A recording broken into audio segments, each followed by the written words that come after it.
বাড়িতে স্যার আছে? কে আপনি এত রাত্রিরে? আপনি আমাকে চিনবেন না, আমি এমএলএ আলম চৌধুরীর মেয়ে। ও ম্যাডাম, বাড়িতে ডিএসপি স্যার নাই, একটু দেখা করতে চাই। স্যার বাড়িতে আছে, যান ভিতরে যান। কে আপনি আমার বাড়িতে? স্যার, আপনি আমার স্বামীকে বাঁচান। আপনি কি বলছেন আমি তো কিছুই বুঝতে পারছি না। আমার স্বামীকে সাহেবনগর থানায় দাঁড় বাবুরা খুব মেরেছে, ও বাঁচবে কিনা। আপনার স্বামীর নাম কি? আমার স্বামীর নাম শাহিদ। শাহিন? সে তো আমার বন্ধু, আমরা একসঙ্গে পড়াশোনা করেছি। চলুন তো গিয়ে দেখি। স্যার একেবারেই কি শেষ?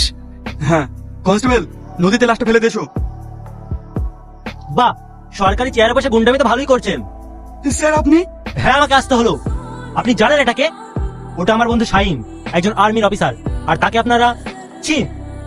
আর আপনি বাবা নয় কলঙ্ক। একজন বাবা হয়ে মেয়ের এত বড় ক্ষতি